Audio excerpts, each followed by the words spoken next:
What's up, guys? My name is Mad Squash 924. Welcome back to another episode of Night Call, part 23, where we are a taxi driver searching for the killer that they call the Sandman. Right away, I see we have two particular cases we should go towards for our customers, and I guess we'll see what happens from there. Pretty nice that we get two of them right away. Two joggers are on the right-hand sidewalk. You never understood the point of running. Camila Antoine is this lady's name. So feel free to strap in, close the blinds, turn up your earbuds, your headsets, your volume on whatever device you're using. And if you guys are just sitting there, relaxing, you don't even need to watch the screen. You can just sit there and listen calmly, collectively to the story. Your next passenger has barely gotten in the cab when she tells you where she wants to go in a frank and determined voice. You start driving. She's glancing around the cab and taking notes. Can I help you? Your passenger doesn't reply and continues to examine your taxi. She runs her finger over the cloth of the back seat. Sniffles the seatbelt. Opens and closes the window over and over. Can I help you? Your young passenger doesn't even raise her head as she replies, icily. Is the high speed to all your passengers? She hangs on the last word of her sentence, like she's letting the last syllable slowly escape her lips.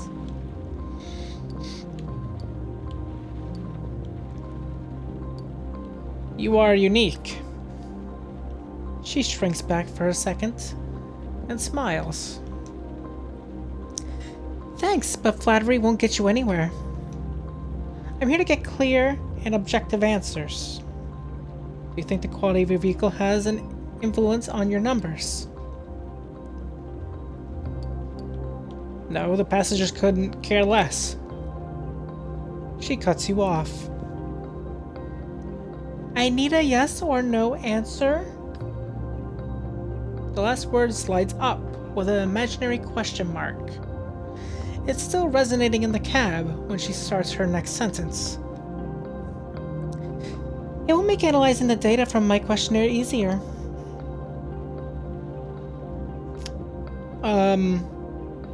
What questionnaire? We could talk about that later. First, let's go through the questions. Do you think the quality of your vehicle has an influence on your numbers? No. Passengers couldn't care less.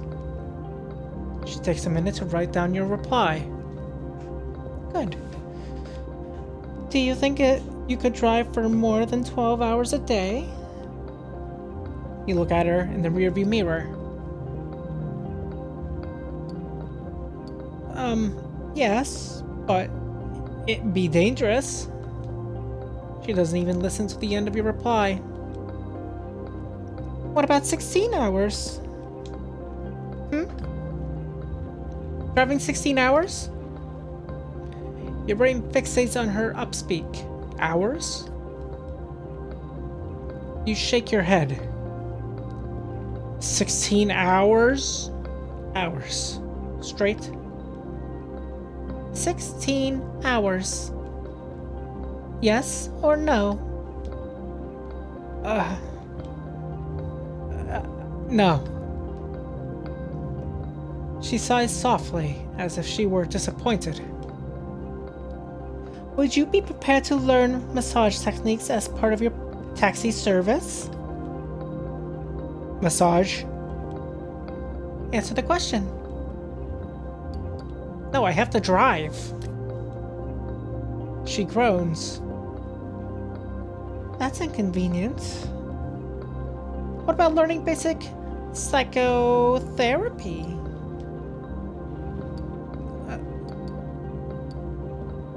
Yes. Good. Good. Her eyes land on the next question. She lets out a little ooh. This one's prickly. Her voice makes your skin crawl. You dig your fingernails into the leather of your steering wheel. Would you be prepared to learn how to make coffee and mix cocktails? You remain silent for a moment. She cuts you off. Yes or no answer?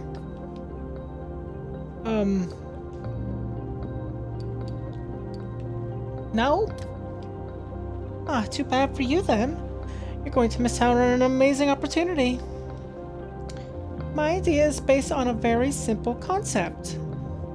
People take taxis in the morning, midday, and at night. What if you offered them coffee on the way to work? Croissants?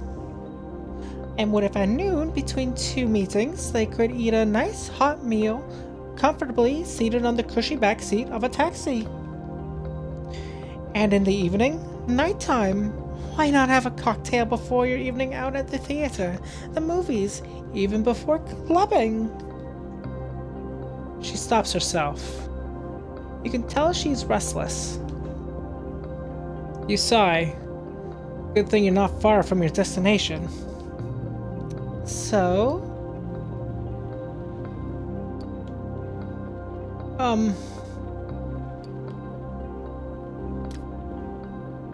That's a terrible idea. Excuse me? Well, for starters, it's dangerous to have coffee in a moving vehicle. And I just don't see how I can drive and prepare all that. I have observed that when a driver picks up a new passenger, they park for an average of 117 seconds. Yes, so we can write up the bill, pick up, sometimes clean up the cab, or just take a break. It's wasted time. The idea is to use those 2 wasted minutes to prepare a meal for the next passenger. The meal they'll have ordered on our app. She doesn't seem to get it. Do you drive? No. I live in Paris. I don't need a car. Driving is really exhausting. Much more than it seems, you know.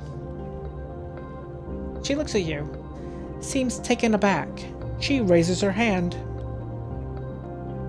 Wait, I didn't tell you the name I found for the concept. You're going to love it. She smiles. Mobile home. Get it? Your taxi becomes a home. A mobile home. She points her head in your direction. Not bad, huh? Listen, I'm sorry to bring it to you like this. I mean, I'm just a simple taxi driver. I didn't go to college or anything. But I know that folks just want to go from one place to another. Some talk, some sleep. Many send texts. But a cab is just a cab. She stares at you. You gotta be crazy not to want to transform your life. I'm offering you a way to provide better service, make more money, bring your job into the 21st century. Your blood starts to boil. We're not machines. Yet you'll soon be replaced by robots. They know where to go, how to drive, and 10 years' time, you'll have been eradicated. So if I were in your shoes, I'd be thinking about a career change. Okay, you gotta be a little savvy, flexible, curious, willing to leave your comfort zone. There's a twinkle in your eye. You remember one particular night. Blood on your hands. Your wound. Comfort zone.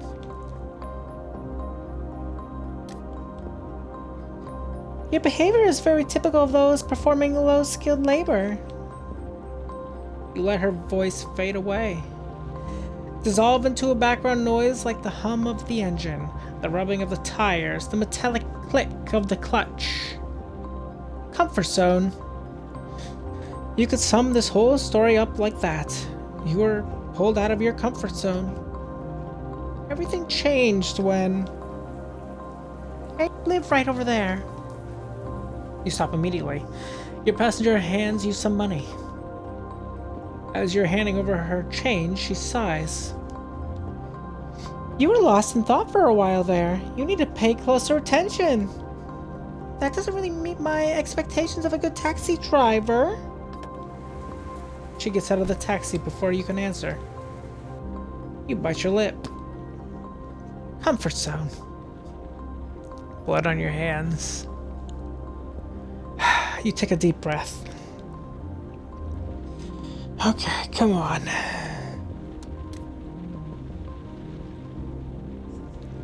That was super rude of her. Well, I guess it's time we go and pick up somebody else that we haven't met. Have we met you before? I don't recall. Some of these faces are actually starting to look somewhat the same, so they're starting to blend in a little bit. Is that you? Camille Antoine? No, it's somebody different. That's who we just picked up was Camille Antoine, wasn't it? Alice and Hyoga Rokotia. Don't recognize it. You pull up onto an opulent-looking building. It must be an embassy, given the neighborhood. A woman hastens into the cab, dragging a little boy behind her. Clearly, she is angry, whereas her son is smiling faintly, as if proud of some naughty trick he had just pulled. She gives you an address and you start the cab. A dead silence ensues. A few streets later, the woman explodes. I still can't believe it. She's furious. It's unbelievable. She's really pissed. Unbelievable. She's losing it. How dare you do that to us, to me and your father? How dare you? The child doesn't say anything. Do you realize what you did, Hyoga? Do you realize everything we do for you? All the sacrifices we make, all the money we spend? All the time we spend getting you to those activities of yours? We are bleeding ourselves dry so you can get an excellent education. And you go around biting your classmates? The child wakes up as if on cue. Stop it this minute. I am a werewolf. No, you are not. You're a young boy. That's right, I'm a young werewolf. It's not funny, Hyoga. Your little game doesn't amuse me one bit. And when in the world did you pick up all that bullshit, nonsense, huh? A video game? Is that it? Or a movie? Silence. Answer me, Hyoga. A movie. I knew it. And where did you see that movie? Silence. Hyoga, answer me when I speak to you.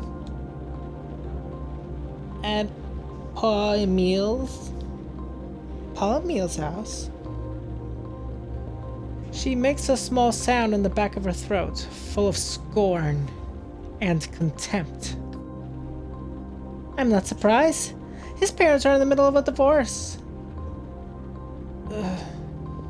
Paul Emile is my friend. He is not anymore. You won't be seeing him again, for that matter. Please stop making that animal sound, will you? I'm not an animal. I'm a werewolf. The cab has left the fancy neighborhoods behind and is entering a more working class part of Paris. No, you need to make friends with someone more interesting than that little Paul Emile.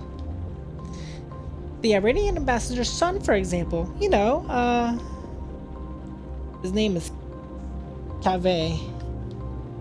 Yes, right. The kid you bit so hard, he bled. When you're over all this, we'll invite him over. I'm sure he's an interesting child and well behaved. The little boy starts to laugh. What's so funny? The child doesn't answer. Then stop laughing like that all the time. You look like a moron. I'm laughing because Chavez is a werewolf too. And now what are you talking about? You know, I bit him, so he's going to turn into a werewolf.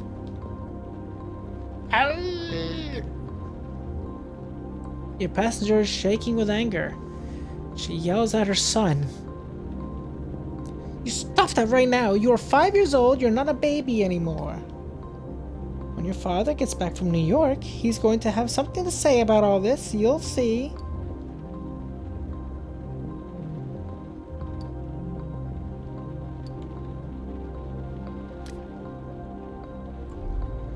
I'm a werewolf too, you know. The little boy...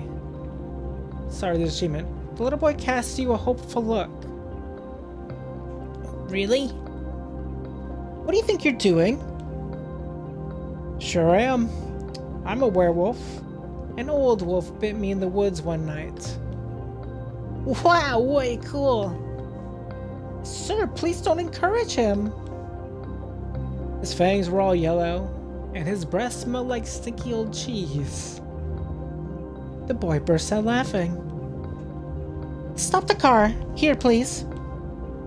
He pulled over to the sidewalk.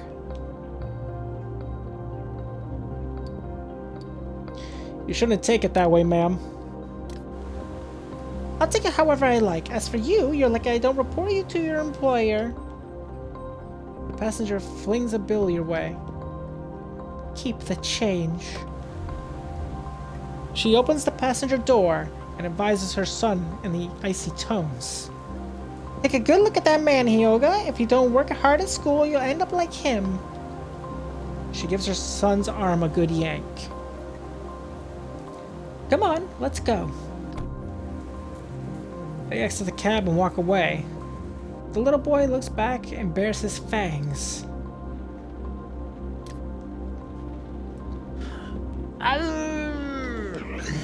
You show your fangs in return. The little boy is delighted.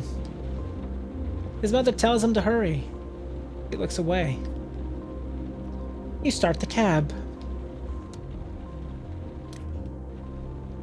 Wow, at least the kid should be in better spirits.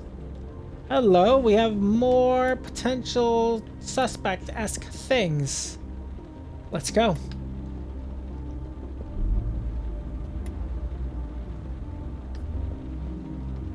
You like this street. It looks like a postcard and you've always found it charming. His name is Alexander Leclerc. You park in front of the cemetery, where your client is supposed to be waiting. No one is there. A bit further, you notice a small house, half built into the cemetery wall. A door opens. Lights floods the street. You make out two shadows. One of them walks towards your cab, your next passenger. He struggles to get into the car and eventually falls onto the back seat. Ivory. A moment goes by before you realize he's giving you his address. His raspy and exhausted voice was almost inaudible. You start driving. You leave the cemetery and notice another shadow in the rearview mirror, still standing on the sidewalk. You okay? Your passenger slowly lifts his head up. You're struck by the smell. The stench of alcohol is so strong that you think your passenger had bathed himself in a river of whiskey. You know you're not going to be able to get rid of the smell easily. What do you think? His head looks like it weighs a ton. It wobbles. I don't give a shit about anything. Your passenger is shaking. A spit bubble forms at the corner of his mouth. It's too hard. It's just too hard. Each word he says is uttered with a moan. In pain, his face twisted and almost inhuman. Makes you uncomfortable.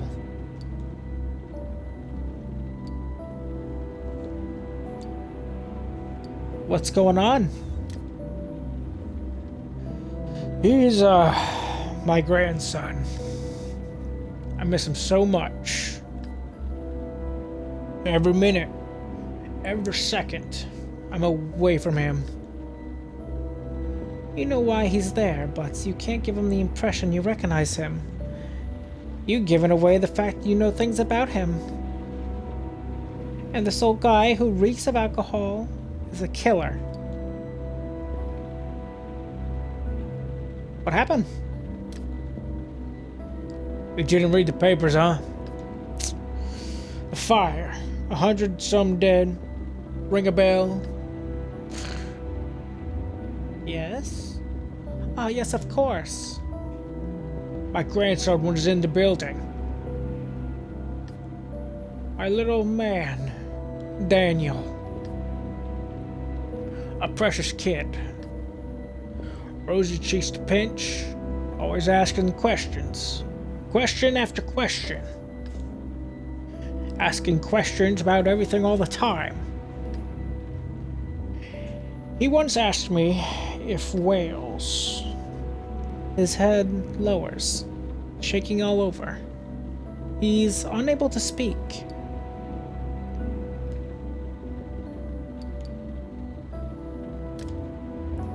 Hot air spews into the cab. After a few minutes driving, you can tell your passenger's calmed down. He's shaking less. The roads fly by, the avenues, the boulevards too. When you reach your destination, your passenger abruptly points to a window on the top floor of a dilapidated building. You pull up. Here. I live here. It's, all I can afford. Until they're able to relocate her, my daughter is living in a hotel out in the projects. A seedy place. He pauses and remains completely still. I can't seem to sleep at my place. All I can do is, A smile appears on his face. His voice becomes softer, almost sweet. I, slip into the cemetery where Dan is buried. I climb the wall. I avoid the gravel walkways. I snuggle up to his tombstone. It's cold, but I don't give a shit. Don't give a shit. Silence. Your passenger remains immobile. Tonight, it was too cold out, so, Hubert called you. And I'm gonna go upstairs. I'm gonna get in bed and think about Dan. Things about those assholes. Those sons of bitches. Those shitbags. He stares at you. I want only one thing for them. Death. Eyes open, fear right down to their veins. Their pants filling with... He hands you a bill.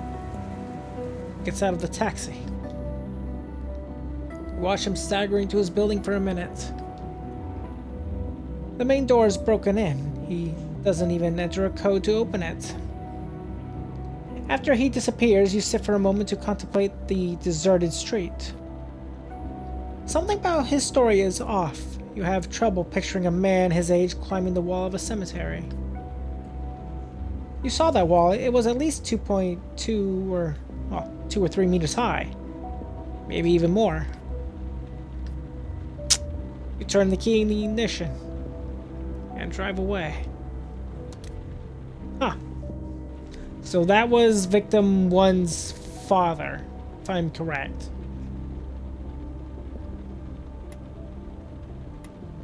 Looking for the special borders. We are actually close to this location, so I think it's a good point where we go here. 2 police officers standing in front of a building stare at your taxi as it goes by. You speed up just a bit. You pull up in front of a small cafe. The place seems straight out of the 70s. You catch sight of Marco, just sneaking inside. It's late, but the place is still open. You climb out of the cab and follow him inside. The bar reeks of smoke. Smoking is banned, of course, but some places let customers do as they please. At this time of night, it's either beer or coffee. A man, probably about to go to clock in, is eating a ham sandwich. You smile. It's a real trip down memory lane. Reminds you of your father. Hey. Psst. You look over at Marco and head to his table. You and Marco weren't old friends until he stole your wife. For a number of reasons that neither one of you feels like getting into, he's owed you one ever since. Look at you, man. You look like shit. And you look pretty drunk. He pretends not to have heard. Sit down. I don't want anyone to notice us. He's shaking. His voice is low. He's clearly uncomfortable. Marco's a nervous type, but tonight, it's different. What are you so worried about? You have no idea what you're getting me into, do ya? He downs a glass of cheap red wine on the table in front of him. I'm sticking my butt out for you, man. If anyone finds out, I'm out on my ass. Even worse, they may go after me. They aren't a bunch of softies over there. They're ruthless. Real sharks. His voice takes on a plaintive note. Why the hell do you care that if that guy worked at Diamant anyhow, eh? Admit it. You're just doing it to piss me off. Just give me the information. Sure, go ahead. Change the subject. He lowers his gaze. Every single time, man, it never fails. I find a job and settle down, then you show up and make a mess of everything. He fiddles with the empty glass. That Gene Breton guy you asked about? Yeah. He worked for Diamant. Gene Breton was the Sandman's first victim. He was assigned to the main office, the handyman. He put the furniture together, changed light bulbs, emptied garbage cans. And then they fired him. I gotta look at the memo, but it didn't say much about the whens and whys. That's all? He heaves a sigh. No, that's not all. You detect a note of urgency in his voice. He's upset. Irritable. That Brent guy of yours was a pyromaniac. Got caught setting fires to some boxes in the parking lot. It wasn't the first time they fired him on the spot. So come on, what's this all about? How do you know the guy?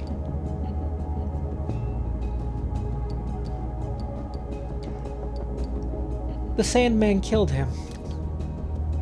Killed? The Sandman. Are you serious? Yes. Dead serious. Shit. Shit. He stands up all at once, his chair scraping the floor, his hands shaking. This is the last time, man. Don't ask for help again. It's the last time.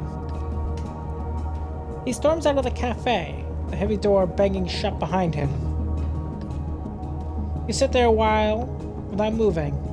The bar owner nods over at you with a whistle.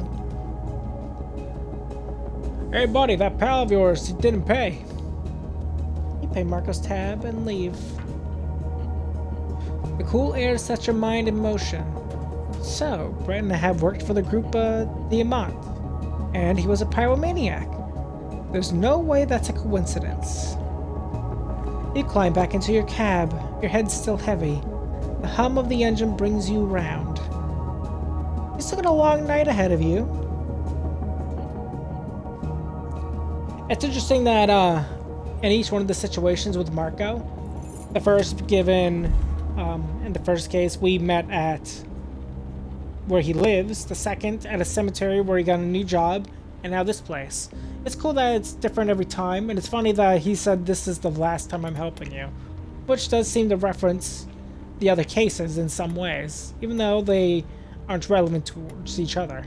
But regardless, this is where we're ending today's episode of Night Call. If you guys liked today's episode, make sure you guys have a like, leave a comment, tell me what you think of today's episode, of course. And if you're new to my channel or have been watching me for a little while and you haven't done so, feel free to subscribe to me, MadSquash924, and don't forget to ring the bell to get notified of my latest videos. On the next episode, we're going to be investigating more customers and gathering more information, and hopefully be one step closer to the Sandman case. And I'll see you then. Bye-bye.